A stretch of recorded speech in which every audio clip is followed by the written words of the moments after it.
Hello, my name is Jonathan Nurse. I'm 26 years old, and today's date is September 14th, 2015. We are here in Sacramento, California, and I am with Theresa Keegan, who is a professional acquaintance from my church of Westminster Presbyterian. And my name is Theresa Keegan. I'm 54. Today is September 14th, 2015. We're in Sacramento. And I'm with Jonathan Nurse, who just came back a little bit ago from a wonderful trip to Honduras. And that's what we're going to chat about. Yes, it is. Cool.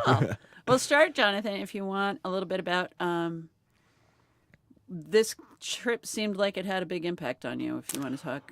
Well, actually, yeah, this trip did have a really big impact on me, and it kind of started off when I was a little kid.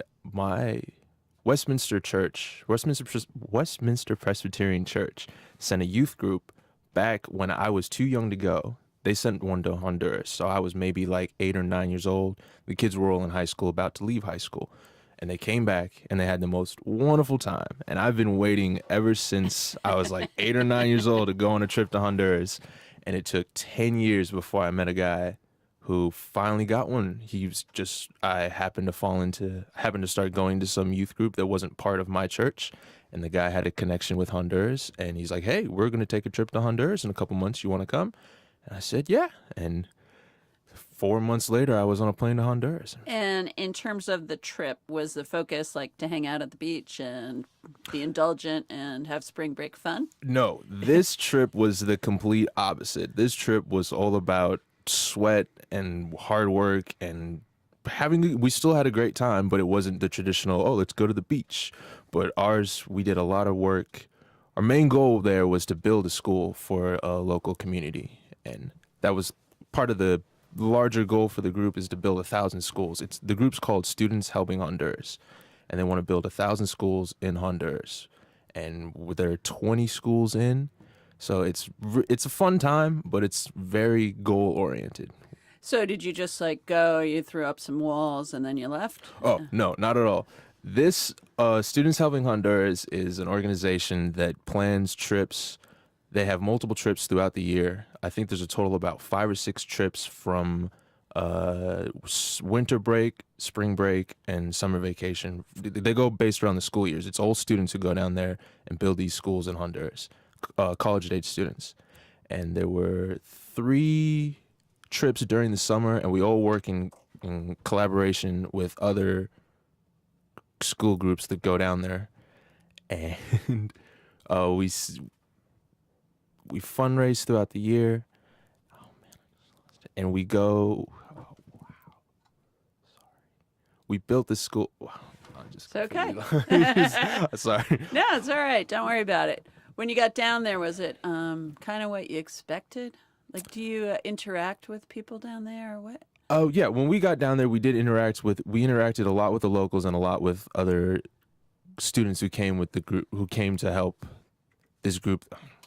I should really just start over and kind of give you, because I'm jumping all over the place trying to explain what we did. You know what? I don't care so much about the logistics and all the official stuff. Right. When you got there, what'd you feel? I felt completely overwhelmed because I had never been. This was the second time I've ever been out of the country. We got in at like 11 o'clock at night. There was 3 other people. The group that I went with was about 6 people strong. And we met another group of kids that was maybe 4 people. And we get on this big bus and we're like, these are the only kids that came with us? Is it just going to be the 7 or 8 of us in this whole, are we going to build the school by ourselves? And it turned out to not be the case. We ended up being the last group in from the airport. So we get back to the hostel and it turns out there's 50 other people there already asleep.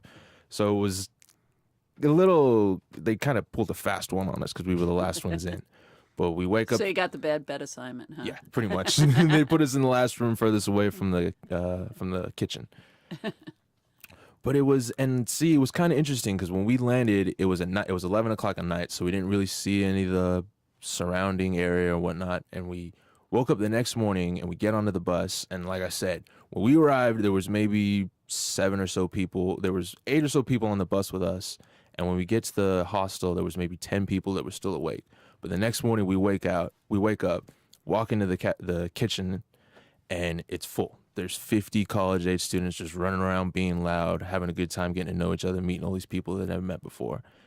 And we have the lunch, and then we get on the bus to go to this go to the learning. We see our mission trip. I should have talked about it. Our mission trip, we started. Can I just describe what it was a little bit? Go. Okay. Go for it. The Students Helping Honduras, their main goal, what they do is when they send kids down there, they work from 8 o'clock in the morning until about 4 o'clock in the afternoon, moving cement, pretty much mixing cement, moving cinder blocks, building these schools. Our trip was a little special because we went as a leadership kind of conference thing where they take a couple people from all these different chapters that they have in different colleges throughout they're really big on the East Coast. They have dozens of chapters in universities on the East Coast. And this particular trip that I took was one for people who wanted to start a new chapter in their college that they went to. Oh, cool. Yes. And see, ours was a little different because I went with my church's youth group and not with a college. So we were a special case the entire time that we were there. People tired. It was kind of fun because we had to relate it to how everybody's out there trying to fundraise with other students, and we are trying to fundraise from a church background and try to get members of our church to support us instead of fellow class students. So it was a little, we're going to have to tweak it a little bit. But it's still, hopefully we can figure out a way to make it work. And so this mission trip, when everybody else goes, usually what they do is they go straight to a work site. The leadership conference, they took us to a coffee shop and they sat us down in a conference room and they discussed to us about how to go about fundraising, how to get people more interested in the program, how to get people to come back and stay interested. And also, we did that for about half the day, and then we went to a work site. So it wasn't all hard work with us. We did have a little bit of a learning environment where we try to figure out like ways to get people interested and keep people interested in it. Why is it important to be building schools? Well, this was something that kind of struck me close to home, is because when these kids, when they don't have the option to go to school, it's either the only options that they have in Honduras that I could see where they would either play soccer or they would join gangs. And when you don't go to school, you don't learn skills and the fundamental things that you do need to know to be a contributing member of society. And like, it's just, I never realized how important it was, like an education, until you see people who don't have to be like, they don't have that. It kind of hits hard to home because for the most part, these kids only get an education up until they're about 6th grade or so. And then after that, it's jobs, they get involved with street gangs, or they just fall out. Did you get to meet any of the kids? Yes, we actually got to meet a lot of the kids. The hostel that we stayed at was actually, it was part of their first project that they took on in Honduras. The organization Students Helping Honduras, they cleared out this land. They built a school from, I want to say that it was 1st grade through 6th grade. And then they built a youth hostel, which is kind of like their visitor center. It was Villa Soledad was the name of the hostel that we stayed in. And then there was also a children's home on the same location that we were in. So the hostel was pretty much in between elementary school and a children's home. So when we weren't working at 4 o'clock, when we got back to the youth hostel, the kids were all around. So we got to spend until they had to go to bed. We were pretty much playing with the kids, and it was either playing soccer, they were selling bracelets, and there was just pretty much a good time. We were just having fun with the kids. Did you get to see any of the kids that you could figure out, like, oh, I'm doing this, and now this kid's life is going to be changed? Yes, you could see that in a couple of the situations, not necessarily at the place where we were staying, but we did go to 3 or 4 other job sites where the schools were still a work in progress. And this was the unique thing too, is that we got to interact with the local Hondurans a lot, either adults or the kids that would be attending the school. because when we went there, some of the schools were in session. So there were kids in class as we were working on their other buildings. Like they were in a completed part of the school, we were working on an incomplete part.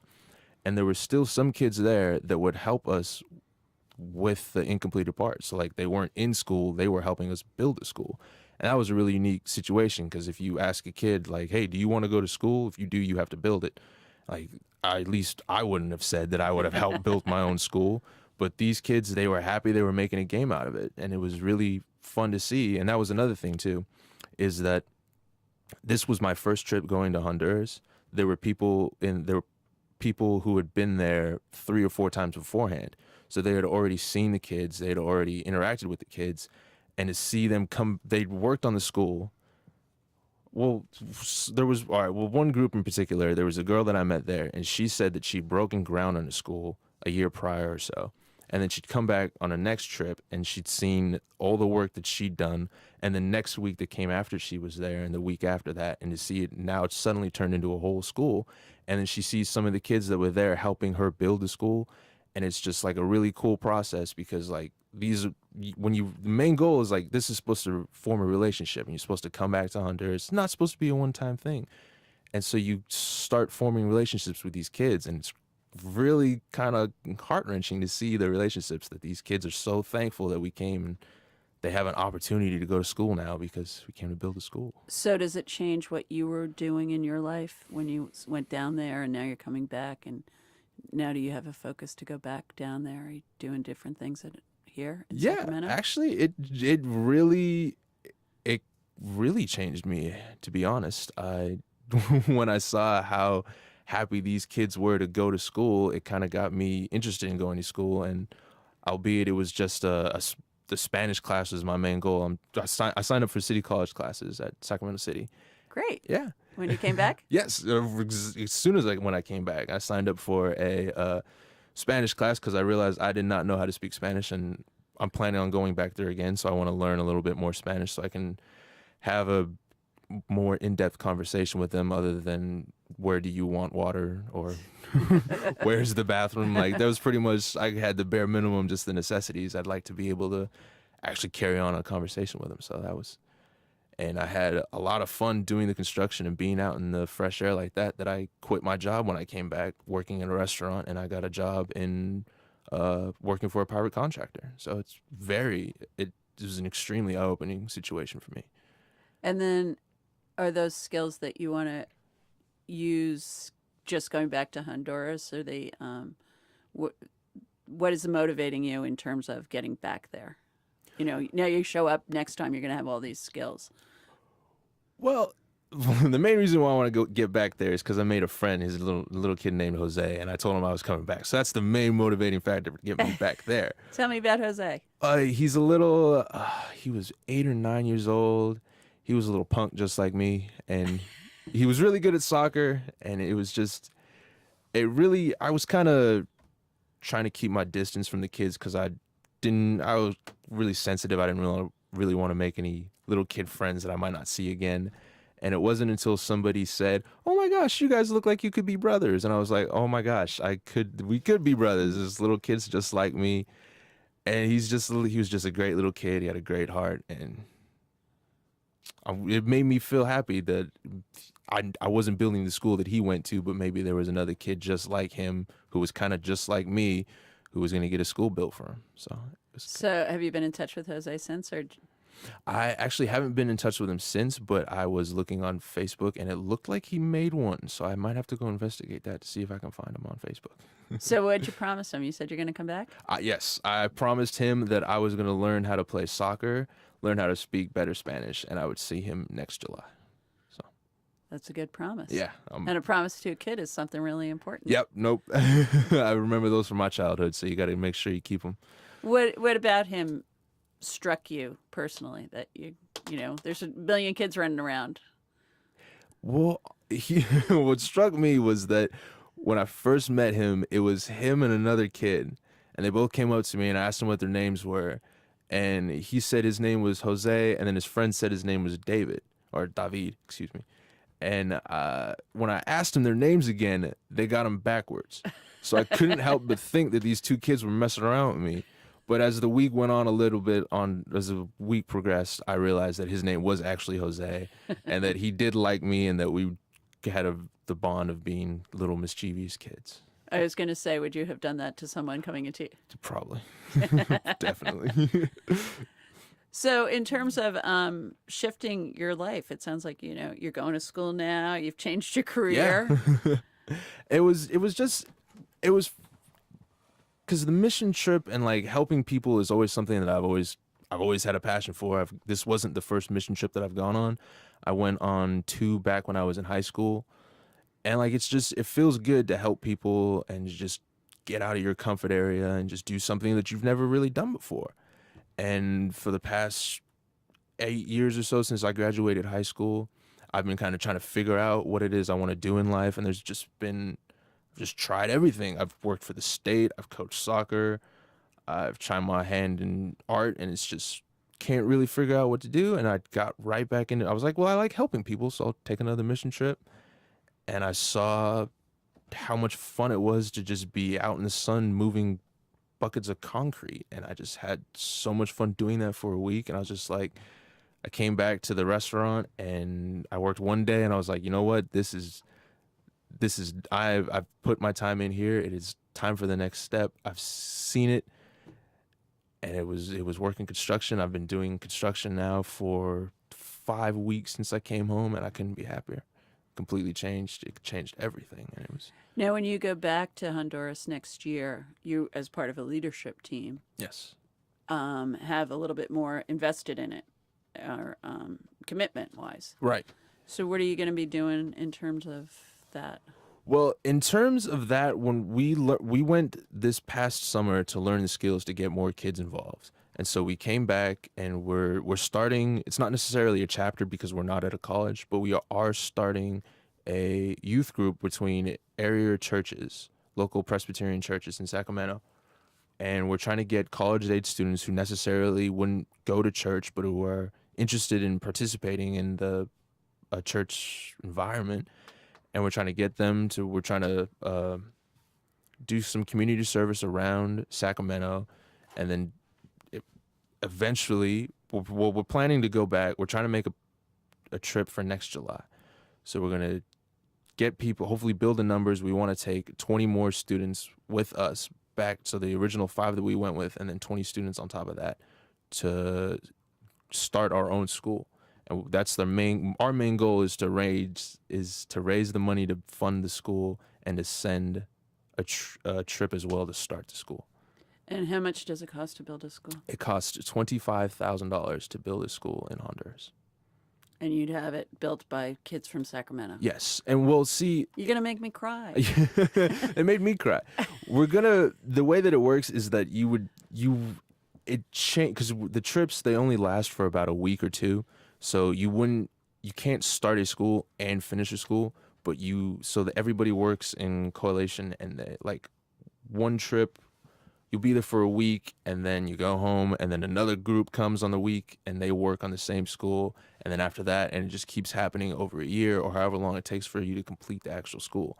And even throughout the year, when the students from the United States are not in Honduras, the local Hondurans, they're there still working on them. So these schools are getting worked on year-round, with or without the students. What about teachers and things? Does that come with the school, or? That's a very, very interesting point, because the way that this organization is set up is that they have, I can't remember exactly for certain, but they have a connection with the Honduran government. So when the school is completed, the government will give them a teacher. Wow. So they will have teachers for these classrooms if the classroom is built. So you build it and they will come. Exactly. Wow. Yeah. And what grades are the schools aimed for? They are elementary age. I believe they're most of them are 1st through 6th. I do believe that there are some that they're trying to expand to 8th grade or so. Okay. Cool. And now when you go back, how many? You said there's 25 schools already built in Honduras through this program. I think when we were there, they were finishing completion on their 20th or 21st school, but they had 4 or 5 more that they were working on, just not completed yet. Okay. In the terms of learning Spanish, how important is it to be able to communicate with someone in their own language? Like, you obviously had a universal bond with this kid. Yeah.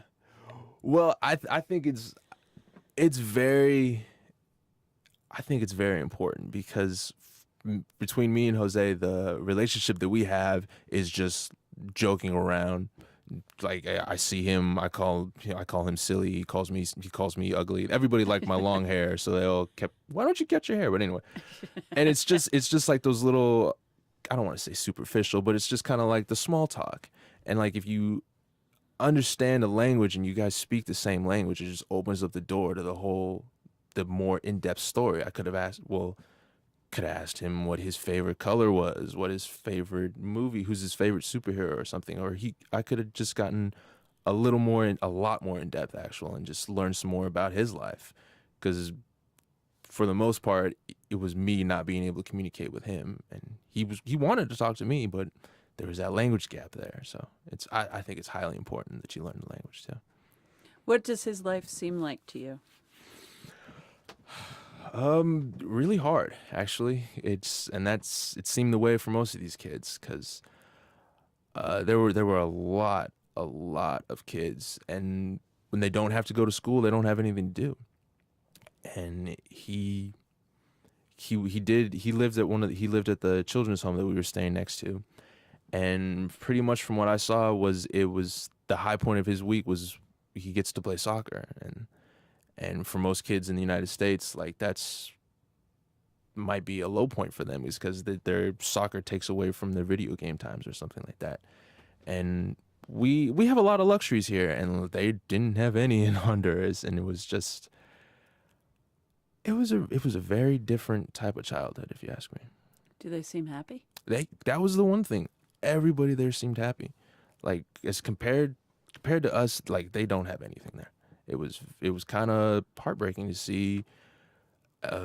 Just every single house was all the cinder blocks with the tin roofs and no windows. Like no, they didn't use glass. They just had bars for the windows, and they all seemed happy. It was the strangest thing. Everybody warned me about going to Honduras and whatnot, and it was just that they were just the greatest people there. The people we worked with, the people who worked at the hostel that cooked the meals for us, that cleaned it up after us, that did the laundry service and everything. Everybody, just all smiles. Why do you think they're happy and they don't have all the things that we equate with happiness? I think it's because they haven't experienced it. That if you don't worry about like if you don't have a Facebook to go check every 20 minutes or just think about every 20 minutes, then you don't worry about it. And if you don't have a car that you have to put gas into, you don't worry about where the money for the gas is going to come from. Like for Jose, it was pretty much just, all right, on my clothes, what am I going to eat today? What am I going to do for fun? What am I going to do after school? And for us, we have to worry about taking the kids to soccer practice, picking up the dry cleaning. And it's just a whole bunch of extra stuff that in the grand scheme of life, not necessarily needed, but they are creature comforts, and we do live a much more comfortable lifestyle than they. Like we didn't have air conditioning for the entire week, and I don't know, it was 30 or 40% humidity, and it was miserable. But you get used to it, so air conditioning not that big a deal. And then in terms of seeing what education can offer them, do you think that's going to change their lives? Yes, I greatly think that even if it's not through high school like it is in the United States, that it's a drastically changes their lives. Because there was another thing that was it kind of made me sad to hear it, because we were in a country where their native language was to speak Spanish, and they gave us this pamphlet that we read, and it said that pretty much the kids that learn to speak English have the greatest chance of going on to universities and continuing their education. And it just kind of hit home that these kids have to learn a second language to have their best chance of getting out of their country. And it was just kind of, it's kind of hard to say, but like their main goal of these kids is to get an education and escape the violence and the type of lifestyle that they grew up in. And I don't feel like it should be that way, but like they don't have schools, so they don't have a chance, and it's a very hard to see kids grow up like that, and it's the problem could be fixed just by having an opportunity to go to school, just to learn more, just to be taught more, to just experience more than just the environment that's around you. Do you think growing up in Sacramento and going to school here and seeing what's going on, did you ever sit there and go, oh boy, today I get to go to school? I mean, the 13 years that I went to school, there might have been 1 or 2 days when I was excited to go to school. But for the most part, I would have had more fun running around playing in the dirt. But seeing the flip side of that, I'm like, I'm really thankful that I went to school every day and didn't have to play in the dirt every single day, because it got me to leave the country. It got me to go to Honduras and see the other side and just appreciate it more. So if I hadn't gone to school, I wouldn't have been able to do that. Cool. And now you're going back to school. And now I'm going back to school. Yeah. Now you're going to take Spanish class. Yes. Which you are taking right now. I am taking right now. Where are yes. you going? Sacramento City College. Okay. Yeah. And then what else are you going to take? Are you, like, your class is going to be focused on this project kind of thing? Like, Well, actually, for this, you're already doing construction. yeah, for this semester, they are kind of focused on this project. I'm taking, just because I'm going back to school. They didn't want to they wouldn't let me take a full load of classes, Uh-huh. so I took the reduced. And the 2 classes that I signed up for were the Spanish and early childhood education. So hopefully that'll apply. I'm hoping to learn some stuff and see how the different aspects of your upbringing have these kind of effects on you, like as if being raised without parents as compared to being raised with one mother or one father, and just to see like how nutrition and everything does have impacts on these kids' lives, because they're definitely experiencing hardships that no kid in the United States should have to face, or no kid period should have to face. And so hopefully I can maybe contribute more to this program. Maybe we'll build a restaurant or something that they can go to eat at. I don't know. But yeah, hopefully it'll translate. And then your construction stuff now that you're doing, is that what you're learning now? Having done this for 5 weeks, it's probably, you're still in the learning phase. Yes. No, I'm still in the learning phase. And the way that I hope the construction would translate back into Honduras is just pretty much in Honduras, we're not going to be doing any electrical work, any plumbing work like that. But it's just to be around it all the year, and then to just go for that 1 week to just have experience. So the learning process is kind of eliminated from when I go there next year, that I can just be that much more able to help. Jump right in. Yeah, and maybe a little bit more advanced training. And this program that, and I forget the official name of it. Students Helping Honduras. Okay, there we go. That's like very, okay. Students Helping Honduras is it's an amazing concept, because it is students, right? Like, this whole thing started with people your age. Yes. And actually, the whole organization, it started with a guy named Fujiyama, excuse me. I can never say his name right. But he's an amazing guy, and he ended up going to Honduras on a mission trip with the church. He wasn't affiliated with the church. He's never been to church. He wasn't Christian like I am, Presbyterian like I am. But he's still went with a Christian church. He went on the mission trip, and this girl asked him if he would build her a school, and he said he'd try. And he came back, and it started with one guy, and he came back, and he had a fundraiser, and he raised like $25. I don't even think he raised $25 his first fundraiser. He might not even raised $1, but he didn't quit, and he kept coming back, and he grew this organization into what it is today. And it all started with one man, and now it's dozens of chapters of college students, and it's all college students. The fundraising's done by college students. They fly to Honduras, they work, they help build a school, and it's a very unique organization. I think everybody should at least at one point check it out, just to see what it's all about, because from what I experienced, is that they're promoting thought and they want to change the way that people think about either mission trips or uh, nation growth organizations and nonprofit organizations, and just to not necessarily, because the one thing that I learned from this is that throwing money isn't necessarily the solution to a problem, and every single problem doesn't have the same solution. So you have to be very unique and particular about what problems you want to solve. And with this organization, they're extremely focused, and they're just in Honduras, and they want to alleviate poverty by youth empowerment. And it's just, they want the kids to just have a better opportunity to give them a choice. Like, it's without an education, you're joining gangs. Like, I'm sorry to say it, but in Honduras, if you don't have an education, the gangs, they're all there and they're all waiting for new recruits.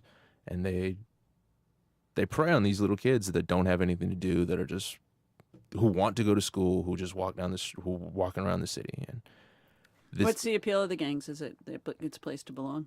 Yeah, pretty much. And they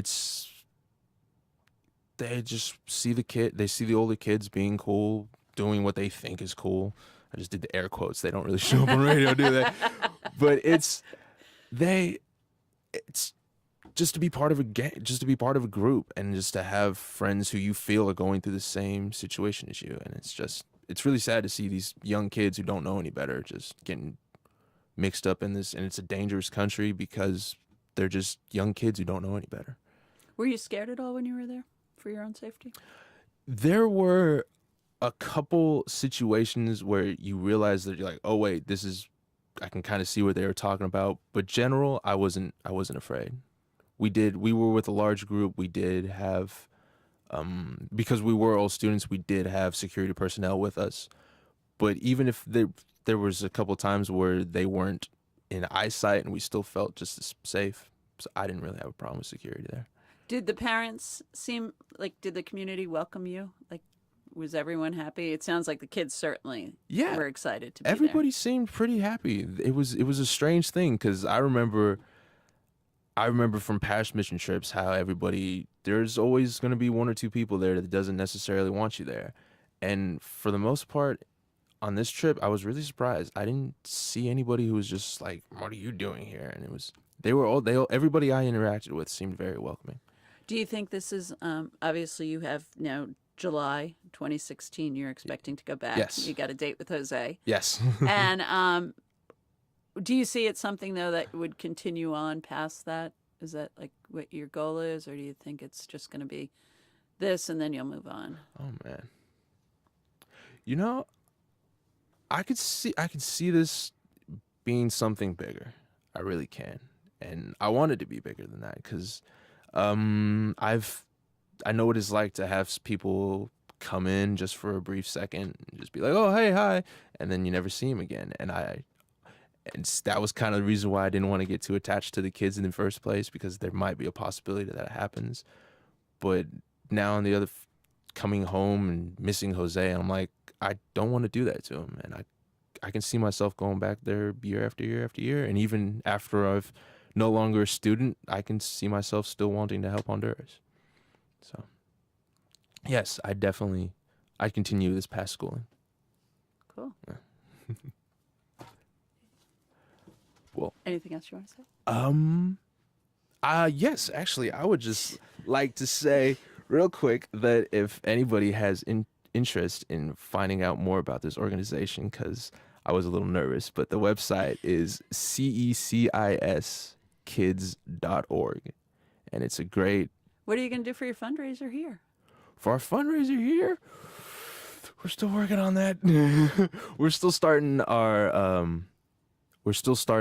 our fundraising group, but if anybody was interested in that also, it's SAT Campus Ministries satcampusministries.wordpress.com, and we're going to be fundraising, looking at our church communities a lot, and we're going to be doing a lot of volunteering around Sacramento, just hopefully getting some more Does press. it have to be faith-based. I know a lot of people kind of sometimes turn away from that, that it's a